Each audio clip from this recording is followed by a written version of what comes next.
I put myself down enough. I didn't like my face, my skin. I'm not a very tall person. But after this surgery, I didn't care about that stuff anymore. Really? It was the bag. The bag is why I'm depressed. It's why I can't sleep. It's why I find every excuse not to do this, not to do that, not to live life. It's the hardest thing I've ever had to accept. And I don't know whether I ever will fully. So when you got home, how long before the D word, depression, came into Very next morning.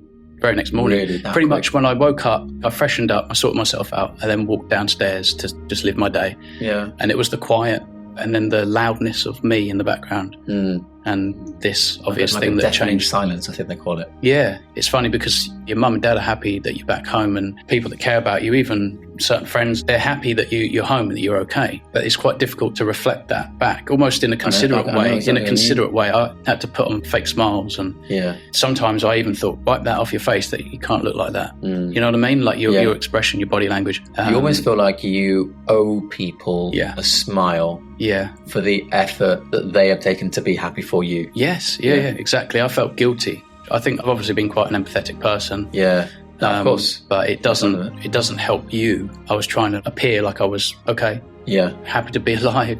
I'm supposed to be happy to be alive. Yeah, because of the doctors, what they did, and my mum and dad, and what they've done for me. It's not like they're short of doing things for me, and the support and love. It's not like that isn't very much appreciated. But there's a elephant in the room. You can't run from yourself. Like wherever I go, there I am. There's my thoughts. They're the same. It just got worse and worse to the point where I felt like I was just pretending all the time, everywhere, all the time. Just pretend. Let's just keep up appearances. You can't look like that now. You can't say that. Don't say what you think. Just push it down. Shut it down. I've always been someone that seeks comfort. I mean, I have been a bit of a hedonist. I try not to be so much these days, but this wasn't really very compatible with my mental health because of the way I was, my personality. This is when I first really, I believe, really knew what depression was. I thought I knew what depression was, but this was bad. Going for a walk and sharing your problems isn't the answer. Talk to your buddy. Ask your buddy how he is. Well, I could tell you firsthand that anytime anyone asked me how I was great.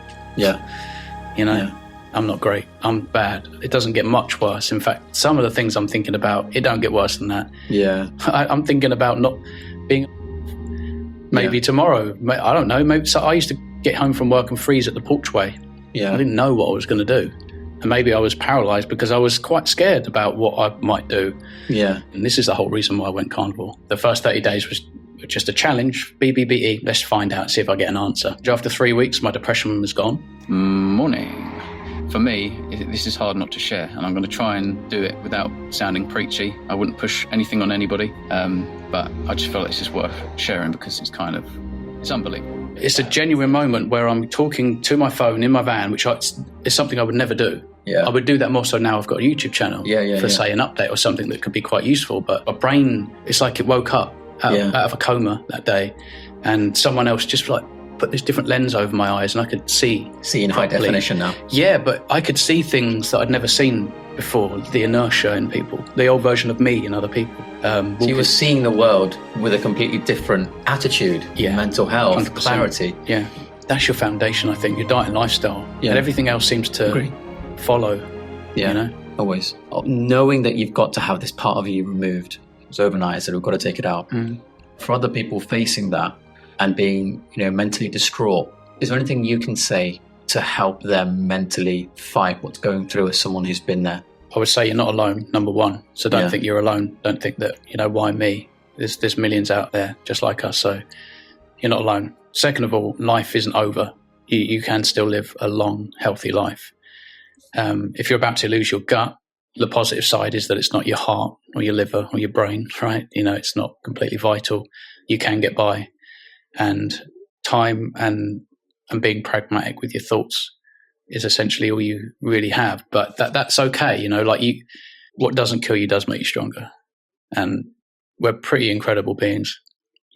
Most people can get through this kind of thing. And I understand that most people will hope it's not a permanent situation. If accepting that can sometimes be harder, I think. But I would just say, it's about outlook. And for me, I know that I have to eat the right way to have the right outlook. And you mentioned, if it was normal for everyone to hit themselves, no one would question it. Obviously, you went through that episode and you made it out. Obviously, you switched your diet. You sort of had the clarity. What would you say to people who are in the middle of that and can't see the light at the end of the tunnel? What do you think you could say to help them get out of that hole? I think that you've got to really sit down. It's almost like what Jordan Peterson would say, really. You need to sit at the edge of your bed and you ask yourself, what am I doing wrong every single day that's putting me in this position? Sometimes you might not know the answer to that, because if it's diet and you think you understand what nutrition really is and you don't, then you're not going to, that answer isn't going to be so obvious. But honestly, I would sit down at the edge of your bed and just question yourself, what am I doing every single day that's putting me in this position? Because most of the time you're failing to address responsibilities. It's that letter that you haven't opened. And then these accumulate and they sort of like, I don't know, you've got this rucksack and they just pile up more and more things, and the weight of the world gets heavier and heavier. Get yourself up with the sun. If you want to really do this, if you're serious about this, then you will be getting up with the sun and you'll be living, starting your day, and you'll have a little bit more drive. And it might be forced to begin with, but if you keep doing it long enough, you'll do it on autopilot. You'll find yourself waking up early. You've got the whole day ahead of you. You're going to start to see opportunities. You're going to start to see problems, solve that problem. Yeah. Don't leave things, even if it's hard, even better. The hard things are the best things to do. Because it's rewarding as well. And I think that when you start doing these things, rather than hedonistically kind of rewarding yourself with sort of easy self-gratification, masturbating or eating some more chocolate or going home early, anything like that, it's meaningless, it's vacuous, it's pathetic. Yeah. Again, I'm thinking of Jordan Peterson, but bear your cross, whether you're religious or not, you probably know what that means. Yeah, pick up your cross and bear it.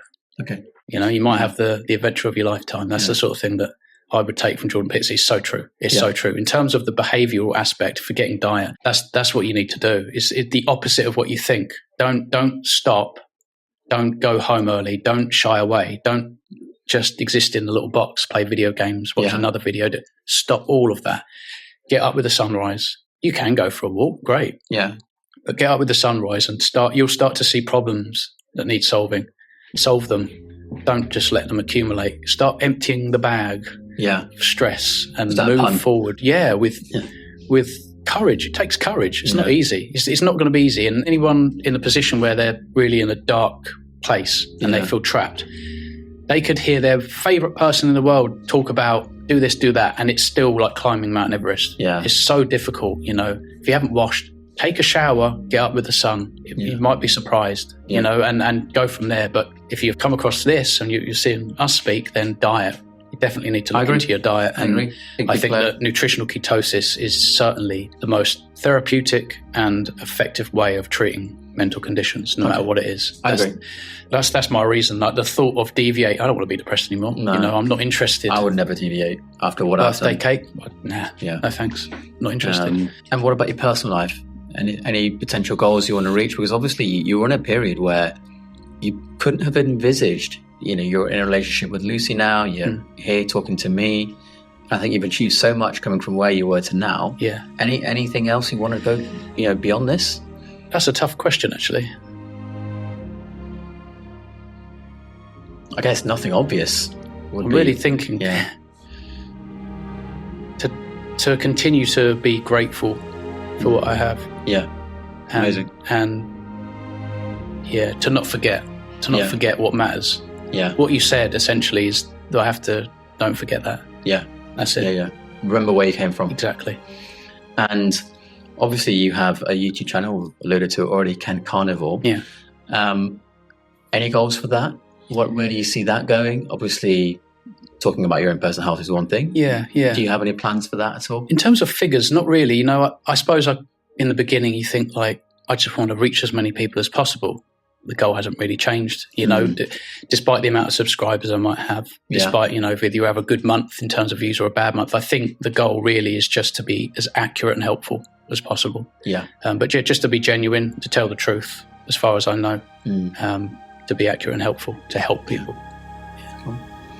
Well, Lee, this has been one of the most amazing conversations I've ever had in my life. And I'm not just saying that. Appreciate genuinely. That. It's been incredible. The stuff you've been through, I can't even wrap my head around some of the things you told me. And that's all I know. And I mean, to go from where you were to just sitting here, which is not a big deal for most people, to just sit here and have a conversation, like I take my hat off to you. Awesome. I really do. I appreciate that. It's been a pleasure. And if there's anything else we can work on, I'd love to have you back one day. For sure. Awesome. Thank you. Absolutely.